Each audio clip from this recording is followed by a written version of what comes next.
"54-year-old James Hunter has been missing for 4 years, vanishing in the central west of New South Wales, Australia.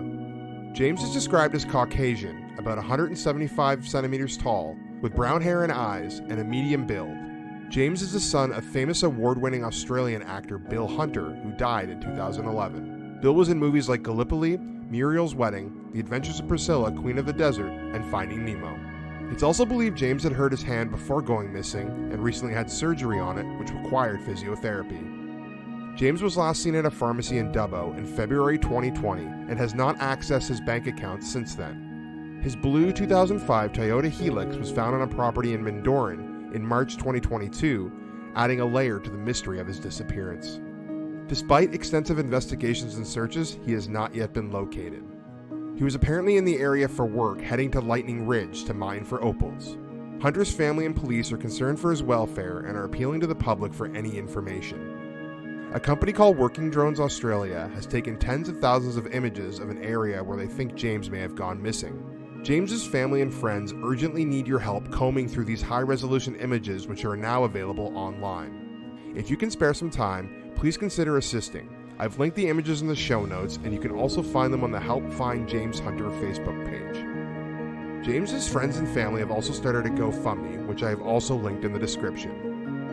It is crucial that anyone with relevant information come forward. Anything you know could be key to finding James, no matter how small or insignificant it may seem. If you have something to share, please get in touch with the Dubbo Police Station at 02-6883-1599, or you can call Crime Stoppers at 1-800-333. In part 2, I spoke with James's friends. You'll hear from Becky, followed by Ben and Jason. They all shared stories of how impressionable James is, how he can captivate an audience through his stories, and how funny he is to be around. Let's start with how you know James and what your relationship is with him. Can you describe that for me? Yeah, well, I met James in, about 2011 through my ex-partner, a very good friend that I grew up with. Pretty much instantly became best buddies, as they used to call us. So much so that I pretty much spent more time with Jamis, or we call him Jamis. Well, I've always called him Jamis rather than James. So much so that, my ex-partner, he wasn't very happy about it because we'd always like two partners in crime pretty much. We just basically become really good friends. I hung out with Jamis. He's always in and out. He's always popping in and going or coming and going, and he'll always pop back up. So the time we spent was probably about 9 months solid together when I first met Jamis. It was always at the pub.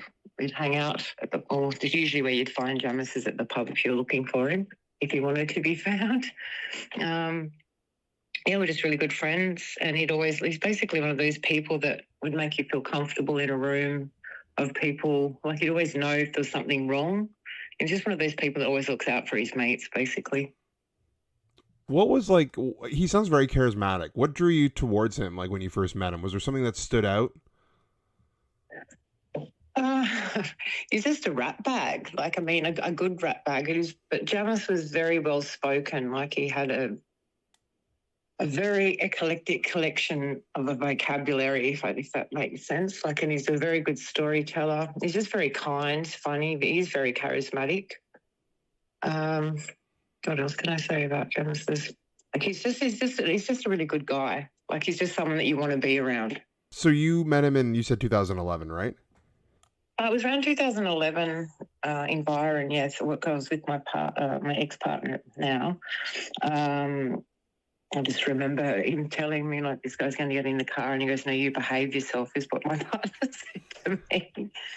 Because I think he knew that Jamis and I were pretty much two peas in a pod like that. We got along. I was a bit of a tomboy in that way.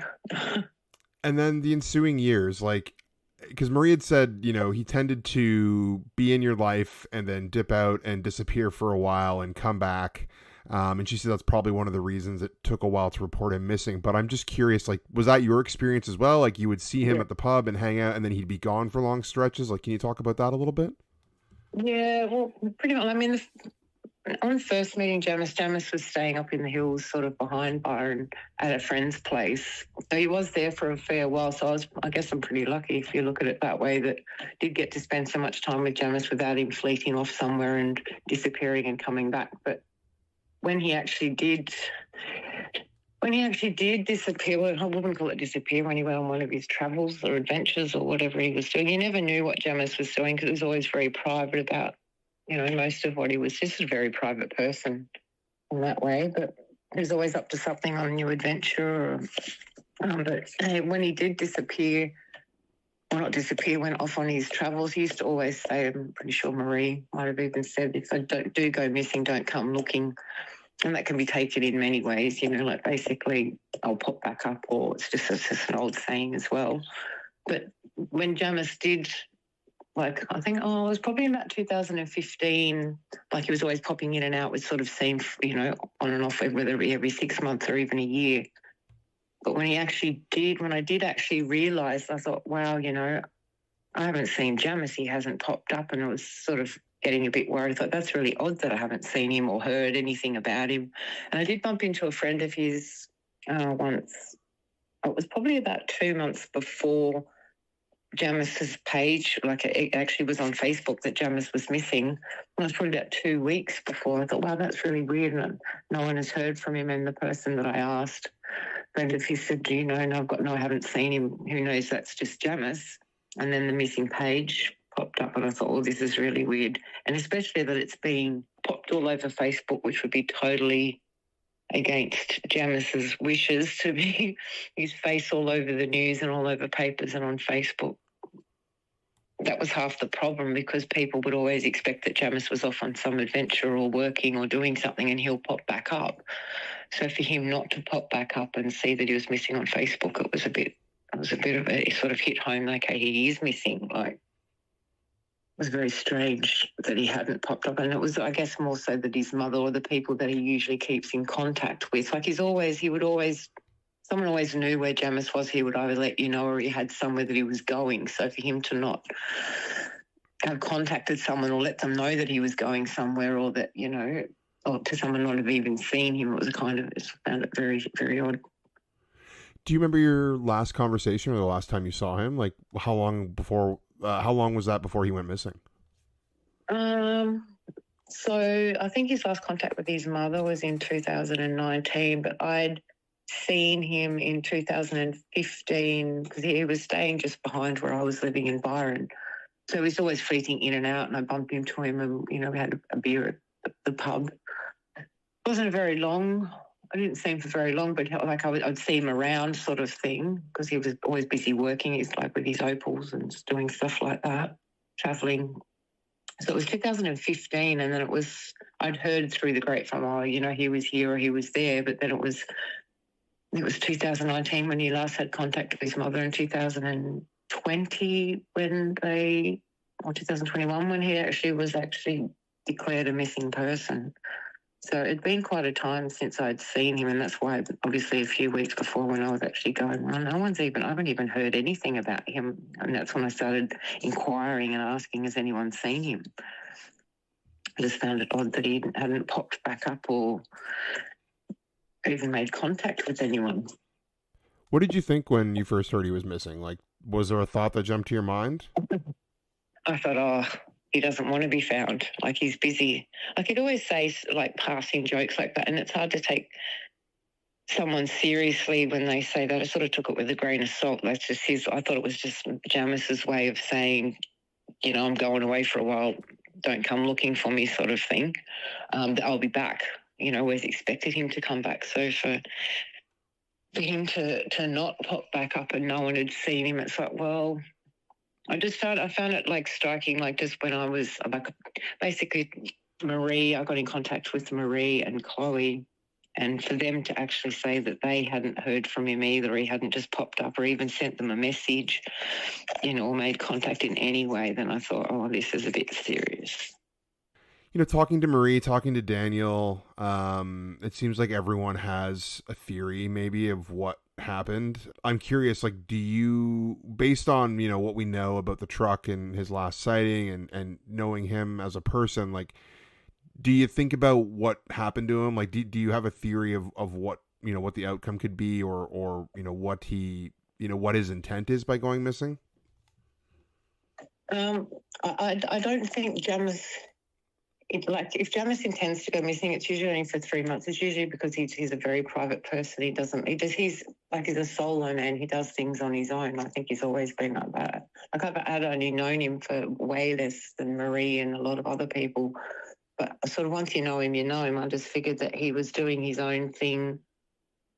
And, it's not that he didn't want to be found. He was just busy. But I just think for James not to respond to all this exposure, to not get a message to his daughter Chloe or Marie, his family or anyone, it's hard to think anything else but foul play. I mean, James wouldn't go down without a fight or go missing or vanish off the face of the earth without someone knowing something. And there's always someone or that one person, if not more than one, that he lets know of his whereabouts on his travels. I just feel that someone was expecting him at some point, and after he left that chemist, someone knew his plans. I just felt if Jamis truly felt that he was in serious danger or, something was up, he would have made that phone call to his mother or his daughter Chloe or Marie, and at least get a message to one of them giving them a heads up, because that's just how he rolls. It just leads me to believe that someone he trusted has played a part in his disappearance. Like someone knows. There's people that know what happened to Jamis, but because Jamis was such a man to say, don't come looking for me if I go missing, I think a lot of people just won't speak up. He's been gone this long. It's obviously that something's up. Like people need to start speaking up. Did he hang around with a rough crowd? Like, would there be a reason, I guess, for someone to want to hurt him? Whether it's him owing them money or getting into trouble or debt or something like that. Like, and I mean, obviously, you probably don't want to divulge too many personal details, but I'm just curious. Is that why you lean towards that theory? Is that maybe sometimes he hung around with a rough crowd? I guess you could call it a rough crowd. Jamis was a pretty fair man, although, he probably did get under a few people's skin, but he was a very fair man. Like in my understanding, he's a very fair man. Like he never went out of his way to make someone angry, piss someone off, rip someone off, or anything like that. So there's a rough crowd everywhere. But Jamis, he seemed to he had a mixture of people that he would hang around with, just like anyone. But I do feel that maybe he has mixed in with the wrong crowd, or there's people that take advantage of Jamis as well. It's really hard to sort of pinpoint what would have actually happened, because Jamis usually always looks after himself, and he definitely always looks after and makes sure that his family are left out of it and safe. So it sounds like he was a popular person. Like it sounds like he maybe lived a bit of this, he had this duality where he, liked to be around people for a certain amount of time, and that maybe made him popular and liked to have fun, but then he also kind of liked to retreat and be a lone wolf for a while. Like, is that, I guess, a fair characterization? Definitely. Yeah. Definitely. He was a man of many travels as well. The stories that he used to tell, like he could captivate a whole room. Like you could walk into a pub and you could see Jamis was very fluent with his hands and his body language. And if you couldn't hear him, then you could see him, from a distance. Like very intriguing, a bit of a mystery. Like if you didn't know him, you overheard him at a pub, you'd be always kind of intrigued as to who this person was. But he's also very kind and very accommodating. He's a gentleman, very polite, unless crossed the wrong way. And if you crossed one of his friends, he would let you know about it as well. But, he's also the type of person that you would also have a drink on the table before you walked in. He would bring you a jumper even though you hadn't said you were cold. Like, he was always very accommodating to your needs before you even asked. What's been the impact of his disappearance on you? Like, I know this has been hard for Marie and Chloe, and I imagine it's probably been hard for you too. It's hard, especially, knowing who James was and how kind he was. And he'd go to the end of the world to make sure that you're okay. And if he knew that something was wrong, or if one of, especially Chloe or Marie, went missing, he would go to the end of the earth to find them. So it's kind of really upsetting, especially knowing that he had so many friends, whether there were a few bad crowd or whatnot, but there was a majority of his friends and the people that knew Jamis absolutely adored him and, loved Jamis. So to find that he's gone missing and no one's saying anything, it's very upsetting. It's very upsetting not knowing, and especially if someone has done something to Jamis and just taken his life away without a care in the world. It's very upsetting. What memories stand out of James to you? Well, he's just a very colourful character, Jamis. And we were sort of a lot of like in that way. But there's one time my ex-partner was very, very into fishing, but he's also very serious about his fishing and a very strict man, which is why Jamis and I got on so well.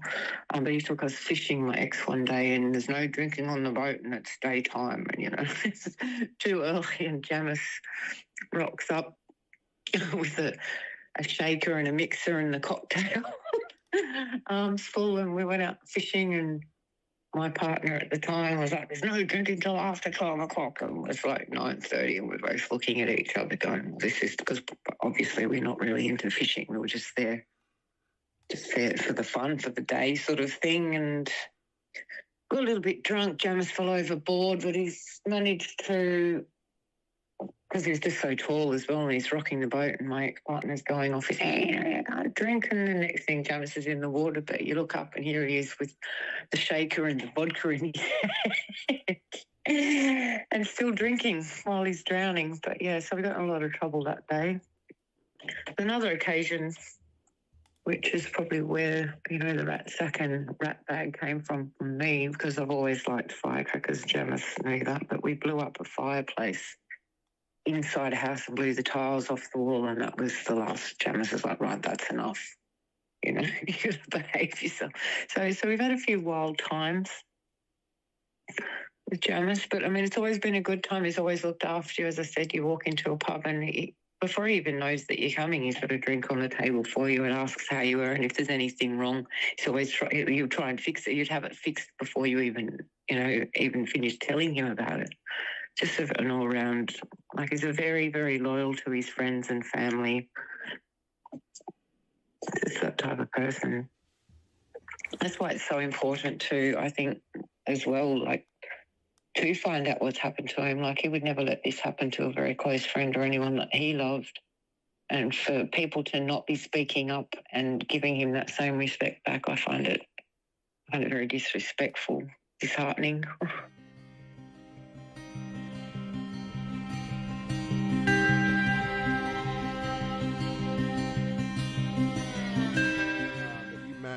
James, I think you said in the 90s? In the mid-90s, yeah. I worked in the sort of music festival scene. He frequented music festivals and then became friends with bands that I knew, and we sort of just started spending time together. I lived in Byron Bay at that time in Australia. It was a very transient community in Byron Bay, so he would travel through Byron quite a lot and just end up staying with me, and we just got along really well. So, and then so he'd be travelling back and forth to Lightning Ridge or overseas every now and then, and travelling, doing opal mining, etc. And then I was always had a house where he was more than welcome to come and stay because he lived a transient lifestyle. So he just knew that if he needed somewhere, I'd be there waiting. I'd be there for him because I was always there. So wouldn't know when he'd show up. He'd just show up and we'd just hang out for a couple of weeks and then he'd go again. So, it was just mutual respect for each other, really. Yeah, I talked to another friend who said, I think Becky, she was in Byron Bay as well, or is in Byron Bay. Yeah. You know her? Yeah. So she was saying that. Yeah, I know Beck. Yeah, so she was saying he would show up and they'd hang out at the pub and then he'd be gone one day. Yeah. Beck was a friend of mine. She met James through myself. So that's pretty much what would happen. But, there would be times where he'd come and stay for a month and I had a business in Byron, so I was always at work there, and he'd come in and hang out at my shop while I was serving customers and just have chats and, talk about everyday stuff, and then we'd have, go to the pub in the afternoon, and and then come home, and he'd always had a bed at my place, so it was easy to get along with.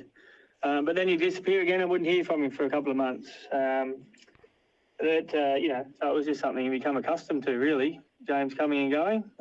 Yeah, and it sounds like he was very self-sufficient. People didn't worry about him when he left. Like, he could handle himself. He was smart. He could handle the outdoors. Is that a fair characterization from your experience? 100%. He loved the outdoors, and he would travel anywhere.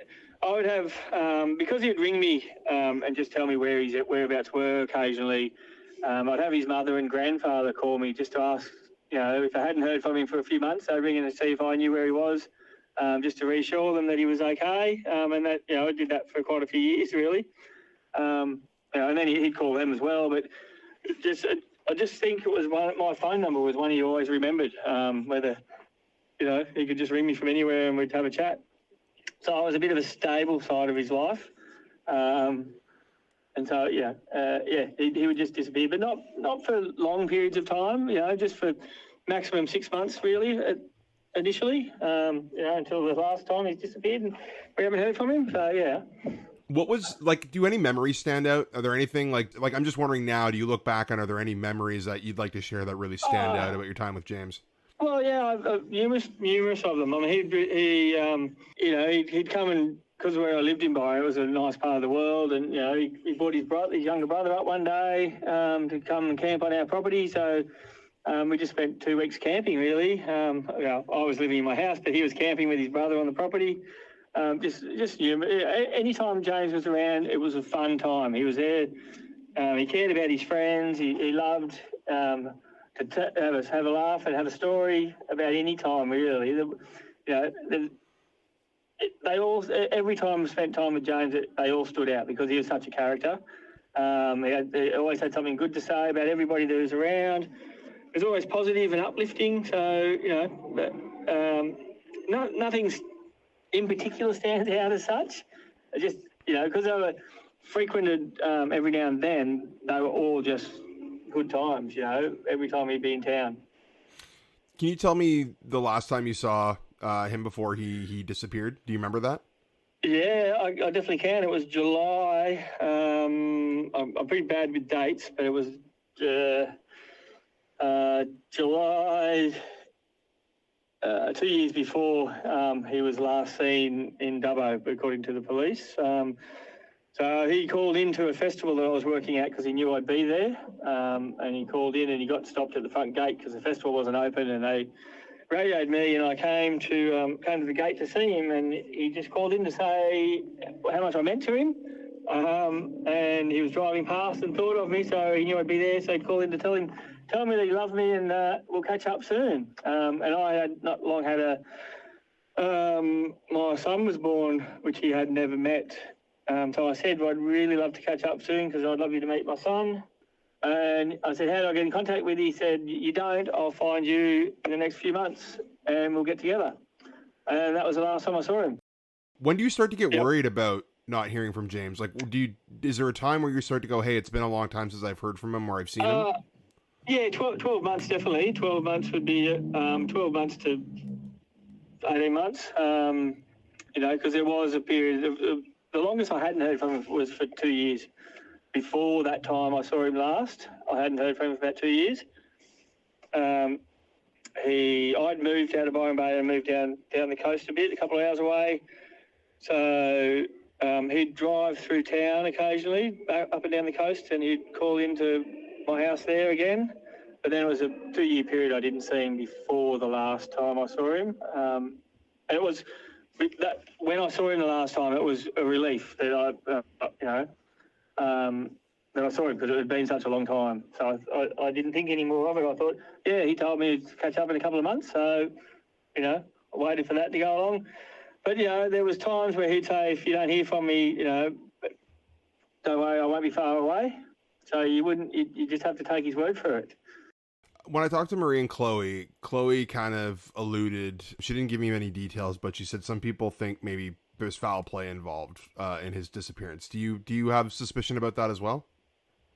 Oh, definitely. I mean, there could have been, but like I said, I don't know the people he was hanging around with for the last few years. He could always handle himself in any situation. So he did rub people up the wrong way. So, but it's quite a long way to go to have foul play involved.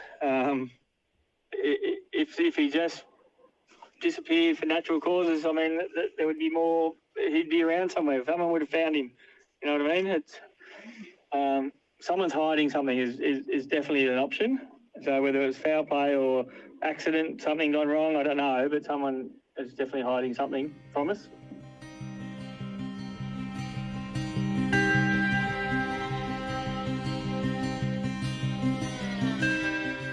you tell me how you know James and how you met him and where your relationship started?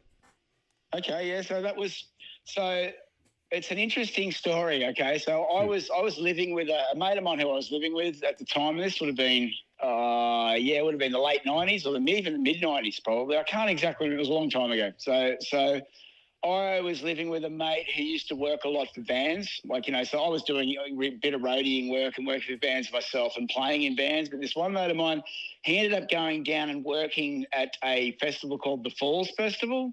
Now you'd have to look that up, but that was a New Year's Eve festival that ended up becoming really big. It happened down in Lorne, Victoria, on the Great Ocean Road. So what would happen is Henry would go and work at this, but he didn't tell me anything about what happened, right? But then a few months later, so Henry's gone and worked at this festival. I'm doing my thing, and I was actually working like a sort of a normal sort of daytime type of job. Didn't really like it, but one day I get a phone call from Henry, my mate. He's there going, hey, Jace, just ringing to let you know there's going to be some dude at the house when you get home from work. And I'm thinking, oh, fucking great. I'm, tired, over, really not interested in entertaining someone who I don't know, in my house when I get home from work. Of course, I get home from work that day, walk in the door, and up stands James from across the room. He comes over and shakes my hand. Obviously, we hit it off straight away. He's a good dude. We ended up going out that night and having the sickest night out on the town, running around all over Sydney. But the reason that James had come into our life was what happened was Henry had working stage down there. James, as it turns out, had gone down because one of the bands that was playing was a band called Radio Birdman, and they'd been broken up for years. But, like all those festivals, they'd always try and get some sort of old band to reform and come and play the festival. So Radio Birdman were playing the festival, and James had told me that he'd been a fan for years. So him and his brother had gone down there early. They didn't get tickets. They went down there early, met the dudes, which is James 100% all the way. He just go and meet people and go, hey, I'd like to volunteer, help out, setting up, doing whatever we need to do, and then get some tickets to watch the show. But what's happened is it's these guys are running their first ever festival, so they've got the stage set up and they've got a punter barrier that was just made out of logs, like put into the ground, and then a T-bar, like a crossbar, but that was it. So what's happened is first night of the festival, that punter barrier is tipping over and it's going to collapse. So what James and his brother had done, this is how maverick that motherfucker was. He's in there in the security area, between the punter barrier and the stage, cutting logs with a chainsaw to fit in with the top of the barrier and brace it with the bottom of the stage, which is, in itself, that is just so fucking dangerous. And you'd never be able to do that now. No one would make that mistake, doing a punter barrier that wasn't strong enough. But anyway, this is what was happening. So Henry had just taken photos of it, because he thought, holy fuck, this is the wildest thing I've ever seen in my life. Starts taking photos, and then after it's all been, James has done his job, Henry goes up to James and goes, mate, I just witnessed that, and I took some photos. Give me your address, and I'll send you the photos when I get them printed. And, and then Henry never even mentioned anything about to me. He never told me about what happened at Falls or anything like that. He just came back and started doing his thing up at home, and we're just getting on with our lives. But, so Henry had actually been a man of his word. So when James received those photos, he chased up Henry and said, mate, I'm coming to Sydney. I want to come and meet you guys. Well, Henry anyway, but Henry was obviously working. So I was the dude in the house that sort of hung out with James that first night he came to visit. That's awesome. Yeah, it's pretty Yeah, it was mate. Look, and you know, like that is James. That's who James was. Like so maverick, so like just doing things off the fly. You know, like yeah, an amazing dude. But yeah. Anyway, so that's how I met him through that experience at that music festival with Henry. Henry just by being a man of his word and sending those photos. Because James said, like, man, when he said he was going to send me the photos, I was like, yeah, whatever. Like, you know, because people say they're going to do stuff all the time and never do it. But Henry did what he said he was going to do, and James went, well, that's the type of dude I like. I'm going to go and meet him, hang out with him, and that's how we sort of met and started hanging out. And so what's your relationship like over the ensuing years? I know people have told me that James tended to come into your life and then he would kind of leave sometimes abruptly and you wouldn't see him for months on end. Is that kind of your same experience? Oh, yeah. Well, look, in the beginning, we hung out heaps. Like he was coming down like from Newcastle, he'd come down every weekend just about, and we'd hang out. You know, but it was more, I think how James described us, we were actually friends. Like James knew a lot of business people he did business with. Do you know what I mean? Like, but they weren't people that he would call friends, or he couldn't let his guard down. He couldn't have fun with them on the same way. And I guess he liked being larger. He was a larger than life character, like without doubt, like, you know, the most extreme dude I'd ever known.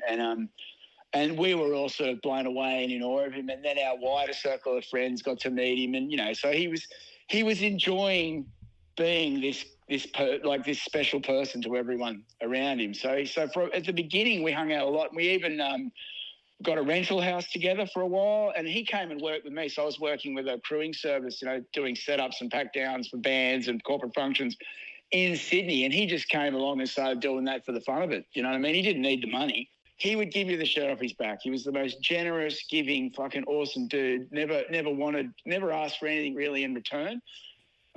Yeah.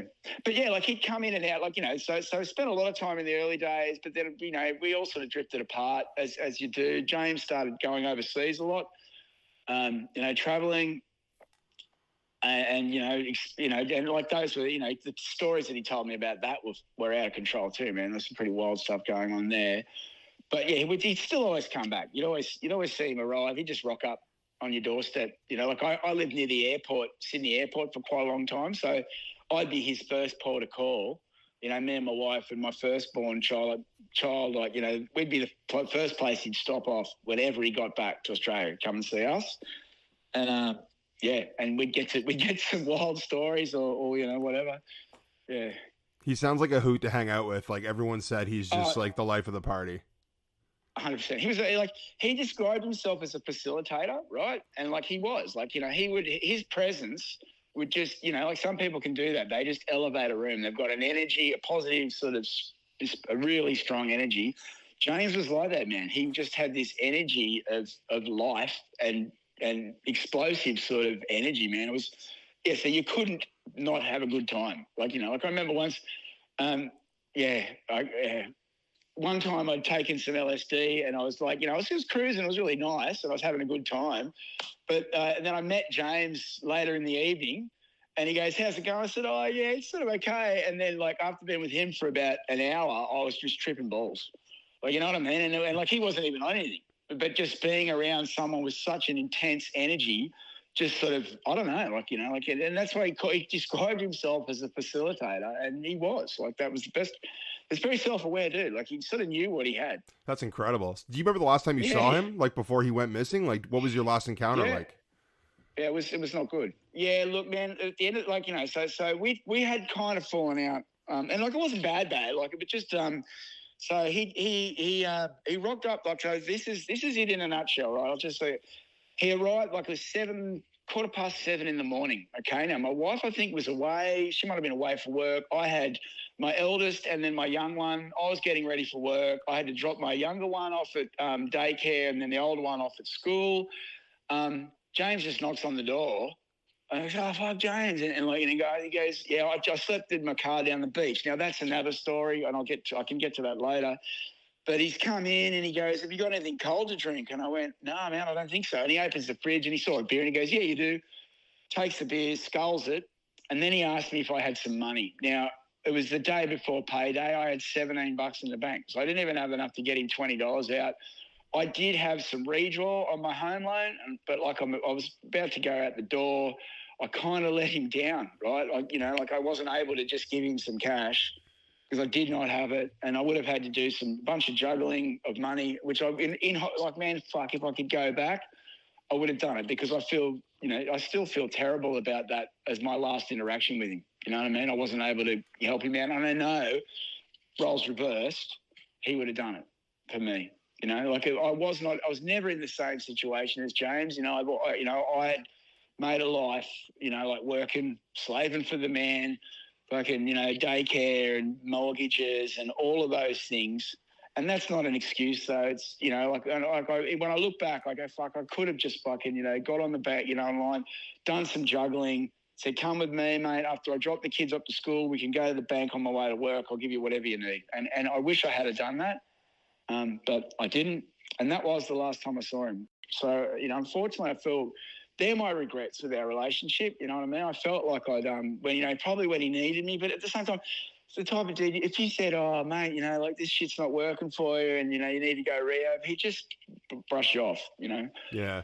He couldn't really be told. He'd been living his life for James and outside of anyone's idea of what the fuck normal was for so long that, the normal rules just didn't seem to apply, and certainly not in his mind.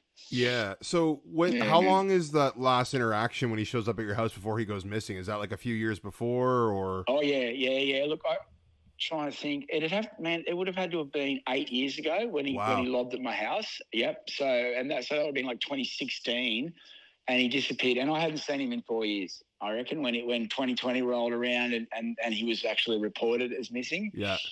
And then I didn't even know anything about that until Marie, started reaching out to everyone, tracking everyone down through Facebook to try and see if anyone had any, recent interactions with him because, and look, yeah. Can you speak on the record, like what your reaction was when you found out he was missing? Like where did your head go? Guilt, man. Really? Just guilt because I feel like I let him down the last time I'd been around him. You know what I mean? Like that's I just went, that's what I felt. And then I was worried. Rachel was really worried. I was worried, and I had a few sort of theories of what what could have happened, but at the end of the day, I just felt really guilty because when he needed me, or when I wish I'd done more. Do you know what I mean? I wish I'd have been able to do more for him because he deserved more.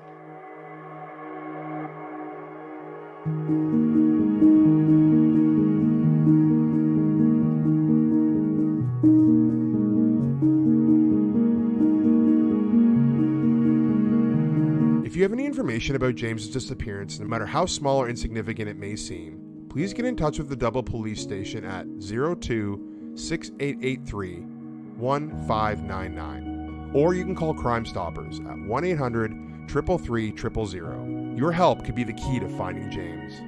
If you can spare some time, please consider assisting James's family in combing through the drone images which are now online. If you want to help financially, you can also donate to the GoFundMe page, which I've linked in the show notes. If you enjoyed this episode and want to support the podcast, you can sign up for Patreon for as little as $5 a month, where you'll get ad and sponsor-free episodes, updates on the pod, and early access to all content. If Patreon isn't your thing, you can also buy me a coffee. Both are linked in the show notes. Please follow the pod on Facebook, Instagram, and Twitter, which are also linked in the description. Also, please feel free to leave me a 5-star review where you're listening right now. Thanks for listening to the Missing and Unexplained podcast.